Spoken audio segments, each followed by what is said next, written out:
wabarakatuh. Waalaikumsalam warahmatullahi wabarakatuh.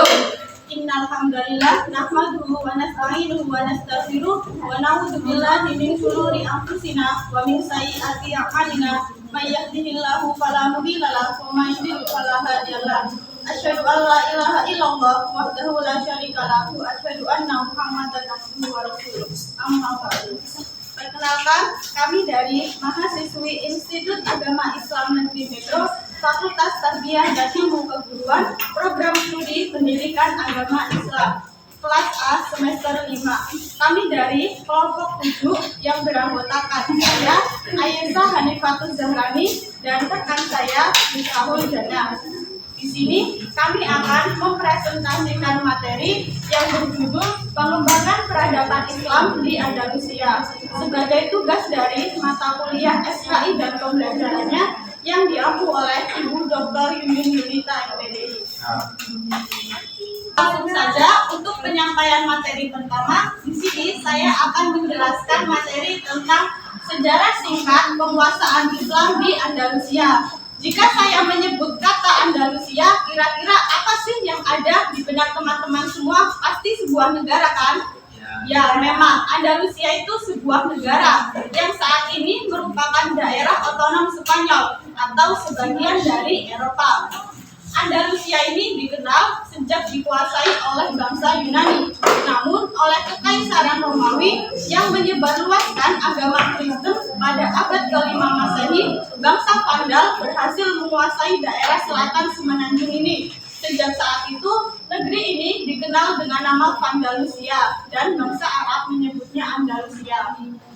Andalusia ini kemudian dikuasai oleh kerajaan Visigoth atau Gotik dengan raja terakhirnya bernama Roderick yang memerintah secara sewenang-wenang. Nah, baik teman-teman, masuknya Islam ke Andalusia ini juga tidak terlepas dari ekspansi besar-besaran yang dilakukan oleh dinasti Umayyah ke wilayah barat pada masa pemerintahan Khalifah Al-Walid, yaitu Khalifah ke-6 dinasti Umayyah yang memerintah tahun 705 sampai 715 Masehi.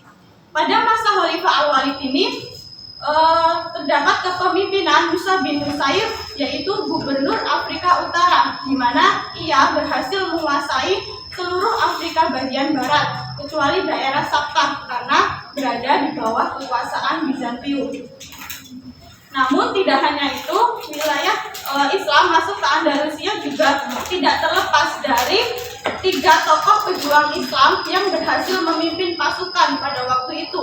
Siapa saja mereka? Yaitu Tariq bin Malik, Tariq bin Ziyad, dan Musa bin Nusair, yang dimulai sejak tahun 710 Masehi. Musa bin Nusair mengutus Tariq bin Malik untuk melakukan penjajahan pertama kali ke wilayah Andalusia dengan membawa pasukan sebanyak 400 tentara dan 100 pasukan berkuda. Ia dan pasukannya berhasil menyeberangi selat yang berada di antara Maroko dan benua Eropa. Setelah itu berhasil singgah di sebuah pemukiman yang kemudian diberi nama Tarifa. Ekspedisi Tariq bin Malik dan pasukannya ini membuahkan hasil. Ia pun kembali ke Afrika Utara dengan membawa banyak harta rampasan perang atau ghanimah. Kemudian pada tahun setelahnya, yaitu 711 Masehi, Musa bin Nusair mengutus Tariq bin Ziyad untuk melanjutkan ekspedisi yang dilakukan oleh Tariq bin Malik, yaitu dengan membawa 7.000 pasukan. Ekspedisi kedua ini berhasil mendarat di sebuah bukit karang Gibraltar atau Jabal Tariq, yang kemudian pasukan Tariq bin Ziyad ini akan menaklukkan kota Toledo, yaitu ibu kota dari kerajaan Visigoth atau Gotik. Nah, sebelum menaklukkan kota Toledo, Tariq meminta tambahan pasukan kepada Musa bin Nusair sebanyak 5.000 pasukan, sehingga total keseluruhannya menjadi 12.000 pasukan yang terdiri dari orang barbar dan orang Arab. Karena Tariq bin Ziyad dan pasukannya ini akan melawan pasukan dari kerajaan Visigoth yang dipimpin oleh Raja Roderick berjumlah 100.000 pasukan.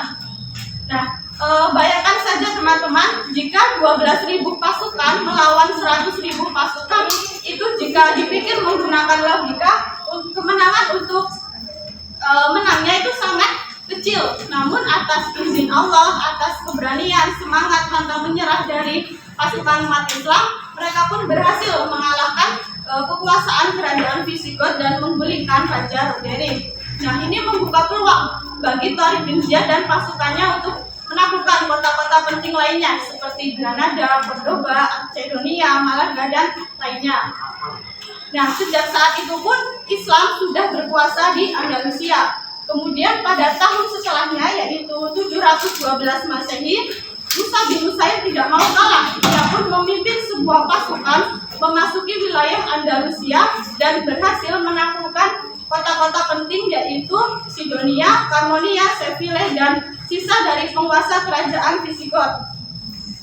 Pasukan Musa bin Nusair dan Thorik bin Ziyad ini bergabung di kota Toledo. Nah, kedua pasukan tersebut pun menaklukkan kota-kota penting lainnya di wilayah Andalusia sampai ke wilayah utara seperti Saragossa dan Barcelona. Nah, itu tadi teman-teman merupakan sejarah singkat dari penguasaan Islam di Andalusia. Selanjutnya yaitu Islam masuk ke Andalusia ini tidak terlepas dari faktor-faktor yang menguntungkan, yaitu ada eksternal dan internal. Apa saja sih faktor eksternalnya?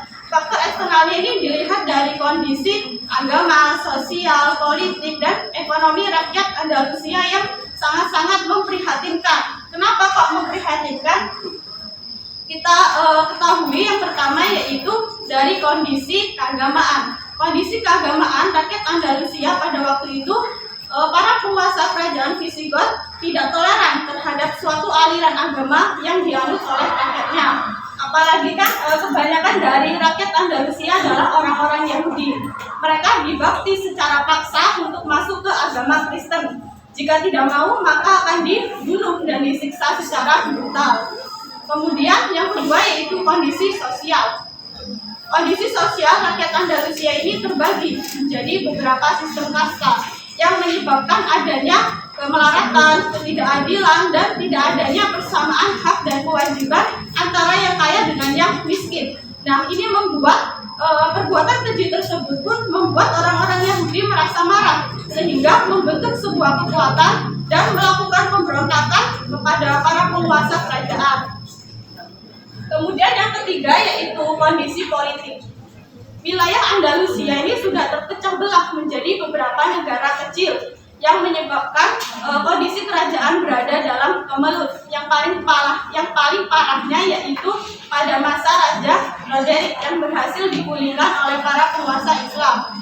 Hancurnya kerajaan Visigoth atau Gotik ini bermula ketika ibu kota kerajaan Seville dipindahkan ke Toledo, dan pada waktu itu ada seseorang yang menjabat sebagai penguasa Toledo yaitu Witiza diberhentikan secara paksa oleh Raja Roderick. Nah, ini membuat anak dan kakaknya marah sehingga mereka membentuk sebuah kekuatan dan melakukan pemberontakan serta bergabung ke pasukan Islam di Afrika Utara. Kemudian kondisi selanjutnya yaitu kondisi ekonomi. Nah, akibat perpecahan kondisi politik ini membuat kondisi ekonomi rakyat Andalusia melemah dan kesejahteraan rakyat pun menurun, seperti banyak tanah yang tidak digarap atau dibiarkan begitu saja, toko-toko yang ditutup, jalan-jalan yang tidak mendapat perhatian sehingga hubungan antara satu daerah ke daerah lainnya sulit untuk dilalui, serta rakyat Andalusia ini dipaksa untuk membayar pajak dengan jumlah yang sangat tinggi, sedangkan para penguasa di istana mereka hanya duduk diam dan berfoya-foya. Nah, itu tadi merupakan faktor eksternal yang menguntungkan umat Islam berkuasa di Andalusia. Selanjutnya yaitu faktor internal. Faktor internalnya sendiri yaitu terdapat dalam diri si penguasa. Contohnya memiliki sikap semangat, pantang menyerah, keberanian, ketangguhan dalam menghadapi setiap persoalan. Dan yang paling penting lagi, para penguasa di sana menyebarkan agama Islam itu dengan cara toleransi, kerjasama, dan persahabatan, sehingga rakyat Andalusia merasa luluh dan menerima kehadiran Islam di sana. Selanjutnya yaitu perkembangan Islam di Andalusia. Islam berkuasa di Andalusia ini kurang lebih 7,5 abad, yaitu 750 tahun, yang terbagi ke dalam 6 periode. periode pertama yaitu tahun 711 sampai 755 Masehi. Pada periode ini, Islam di Andalusia berada di bawah kekuasaan para wali yang diangkat oleh dinasti Umayyah I di Damaskus. Pada periode ini juga, stabilitas politik masih belum tercapai sempurna. Masih ada gangguan yang berasal dari dalam ataupun dari luar. Gangguan yang berasal dari dalam misalnya adanya pertikaian antara elit penguasa, kemudian perbedaan pandangan antara khalifah di Damaskus dengan gubernur di Afrika Utara, di mana masing-masing pihak mengeklaim bahwa merekalah yang menguasai Andalusia.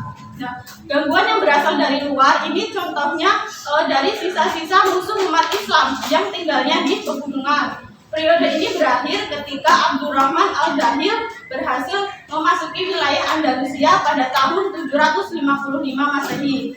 Kemudian periode kedua yaitu tahun 755 sampai 912. Pada periode ini Islam berada di bawah pemerintahan dinasti Abbasiyah. Panglima atau gubernur pertama yaitu Abdurrahman I yang bergelar Al-Dahil, yaitu orang yang memasuki Andalusia. Sebenarnya Abdurrahman Al-Dahil ini merupakan keturunan dari dinasti Umayyah yang berhasil melarikan diri dari kejaran dinasti Abbasiyah ketika dinasti Abbasiyah ingin menggulingkan dinasti Umayyah di Damaskus. Abdurrahman Al-Dahil ini juga merupakan pelopor berdirinya dinasti Umayyah II di Andalusia. Pada periode ini, Islam mengalami kemajuan baik di bidang politik ataupun peradaban. Kemudian periode ketiga yaitu tahun 912 sampai 1013. Pada periode ini Islam berada di bawah pemerintahan Abdurrahman III yang diberi gelar An-Nasir, yaitu sang pemenang.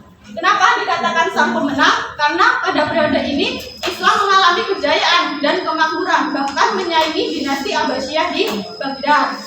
Pada periode ini juga masyarakat mengalami kemakmuran dan kesejahteraan yang tinggi. Kemudian periode keempat yaitu tahun 1013 sampai 1086. Pada periode ini Islam sudah terpecah menjadi beberapa negara kecil yang berpusat di kota-kota tertentu. Bahkan Islam terpecah menjadi 30 negara yang berada di bawah pemerintahan raja-raja golongan yang sering kita sebut Al-Muluk At-Tawaif. Kemudian selanjutnya yaitu periode kelima. Periode kelima ini berlangsung tahun 1086 sampai 1248. Pada periode ini, walaupun Islam sudah terpecah menjadi beberapa negara kecil, tetapi masih ada satu kekuatan yang dominan, yaitu dinasti Murabitun dan dinasti Muwahhidun. Nah, dalam perkembangan selanjutnya, Islam berkuasa di Andalusia ini dipimpin oleh para penguasa-penguasa lemah yang mengakibatkan seluruh wilayah Islam jatuh pada umat Kristen, kecuali wilayah Granada. Kemudian periode terakhir yaitu ke-6 pada tahun 1248 sampai 1492. Pada periode ini Islam hanya berkuasa di Granada di bawah dinasti Ahmad. Dinasti ini merupakan pertahanan terakhir dari umat Islam di Andalusia. Pada periode ini, Islam mengalami sedikit kemajuan sama seperti pada zaman Abdurrahman An-Nasir, namun jika dilihat secara politik, dinasti ini hanya berpusat di wilayah yang sangat kecil. Periode ini juga adanya persekutuan antara wilayah Aragon dan Castile melalui perkawinan Ferdinand dan Isabella yang mengakibatkan adanya kekuatan besar umat Kristen untuk menjatuhkan kekuasaan terakhir Islam di Andalusia. Nah, tiba saatnya pada tanggal 3 Januari 1492, kekuasaan terakhir umat Islam berhasil dikalahkan oleh umat Kristen. Dengan demikian, Islam pun berkuasa di Andalusia sudah berakhir. Cukup sekian penjelasan materi dari saya. Selanjutnya yaitu akan disampaikan oleh rekan saya pada tahun ini. Terima kasih, moderator. Saya di sini akan menjelaskan tentang kemajuan peradaban di Andalusia. Kemajuan peradaban di Andalusia itu sangat menonjol dalam berbagai bidang. Ada dalam bidang intelektual, arsitektur, bangunan, dan bidang keilmuan keagamaan. Yang pertama, perkembangan ekonomi. Perkembangan baru Spanyol didukung oleh kemakmuran ekonomi pada abad ke-9 dan ke-10. Perkenalan dengan pertanian irigasi yang didasarkan oleh negeri-negeri pola negeri timur yang mengantarkan pembudidayaan sejumlah tanaman yang dapat diperjualbelikan seperti buah ceri, apel, pisang, buah kurma, dan lain-lainnya. Beberapa kota diantaranya Seville dan Cordova yang mengalami kemakmuran ekonomi lantaran melimpahnya produksi pertanian dan perdagangan internasional. Yang kedua, kemajuan intelektual dan ilmu agama. Yang pertama, filsafat. Minat terhadap filsafat dan ilmu pengetahuan itu berkembang pada masa Bani Umayyah yang kelima, yaitu Muhammad Ibnu Abdul Ar-Rahman 832 sampai 886. Dalam bidang filsafat, inisiatif Al-Hakam II, karya-karya ilmiah dan filosofis diimpor dari timur dalam jumlah besar, sehingga Cordova dengan perpustakaan dan universitas-universitasnya mampu menyanyi Baghdad sebagai pusat utama ilmu pengetahuan di dunia Islam. Tokoh pertama filsafat Islam di Spanyol adalah Abu Bakar Muhammad bin Al-Shaykh, biasa dikenal dengan Ibnu Bajjah. Para ilmuwan menganggapnya sebagai orang yang berpengetahuan luas dan menguasai tidak kurang 12 bidang. Selanjutnya adalah bidang sejarah. Dalam bidang sejarah, Spanyol Islam banyak melahirkan penulis sejarah yang terkenal. Di antaranya Zubair dari Valencia yang menulis tentang negeri-negeri Muslim di Mediterania dan Sisilia. Karya lainnya yang ditulis oleh Ibnu Qutiyah adalah Tarik Iftita al-Andalus. Nah, yang ketiga dalam bidang sains. Sains yang berkembang di Spanyol pada masa itu banyak sekali. Di antaranya ada dalam bidang ilmu kedokteran, farmasi, kimia, pertanian, dan lain-lain. Ilmuwan yang terkenal dengan bidang kimia dan astronomi adalah Abbas Ibnu Farnas. Ilmuwan yang terkenal dalam bidang botani dan farmasi adalah Abdullah Ibnu Muhammad Al-Baitar. Nah, selanjutnya dalam bidang bahasa dan sastra dan musik. Dalam bidang bahasa, Spanyol Islam pada masa itu banyak orang yang mahir dan ahli dalam bahasa. Tokoh-tokoh bahasa diantaranya adalah Ibnu Saidi, Ibnu Maliki yang mengarang tentang Alfiyah. Dalam bidang musik dan kesenian,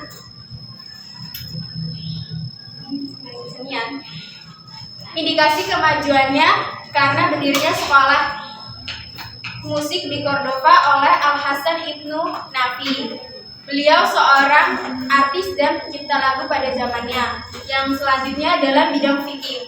Dalam bidang fikih, Spanyol Islam dikenal dengan menganut mazhab Maliki yang diperkenalkan oleh Ziyad Ibnu Abdul Ar-Rahman. Nah, yang selanjutnya kemajuan dalam bidang arsitektur bangunan. Kemegahan bangunan di Spanyol itu mendapat perhatian banyak umat karena bangunan-bangunan yang memiliki arsitektur tinggi. Terus jalan-jalan menjadi transportasi itu dibangun, pasar-pasar dibangun untuk membangun ekonomi. Jembatan-jembatan, irigasi saluran air, dan lain-lain. Pembangunan yang menonjol adalah bangunan-bangunan seperti masjid, istana, pemukiman, taman-taman, dan lain-lain. Bangunan-bangunan yang megah diantaranya adanya Masjid Cordova, Masjid Seville, Tembok Toledo, Kota Al-Zahra, dan lain-lain. Nah, di sini ada kemunduran dan kehancuran kekuasaan Islam di Andalusia. Ada 5 faktor kemunduran dan kehancuran kekuasaan Islam di Andalusia. Yang pertama, adanya konflik Islam dengan Kristen. Yang kedua, tidak adanya ideologi pemersatu, yang ketiga kesulitan ekonomi, yang keempat tidak kejelasannya sistem peralihan kekuasaan, yang kelima keterpecilan. Nah, yang pertama konflik Islam dengan Kristen itu pada mulanya karena tidak maksimalnya para penguasa Islam dalam memaksimalkan sistem Islamisasi dalam melakukan Islamisasian.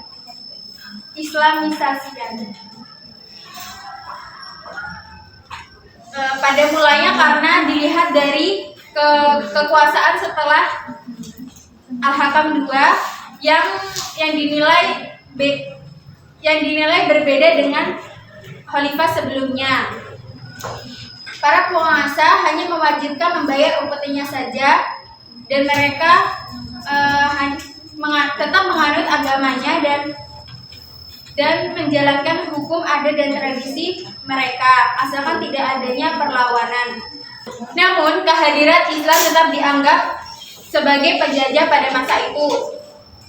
Dan akhirnya, itulah sebabnya Islam dengan Kristen itu mengalami pertentangan. Pada abad ke-11, akhirnya Islam mengalami kemunduran dan Kristen mengalami kemajuan dalam bidang iptek dan strategi perang. Yang kedua adalah tidak adanya ideologi pemersatu. Hal ini terjadi hingga abad ke-10 atas perlakuan para penguasa Muslim sebagaimana yang dijalankan Bani Umayyah terhadap mukhalaf yang ada di sekitar tempat.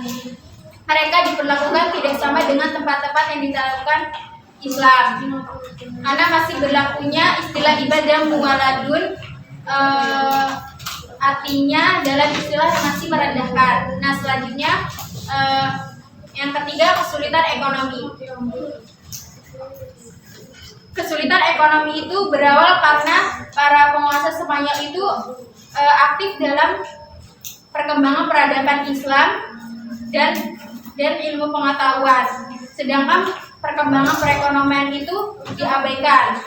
Akhirnya pada masa itu timbullah kesulitan ekonomi. Pada masa pecah itu para petani sampai tidak bisa membayar pajak. Nah, selanjutnya dalam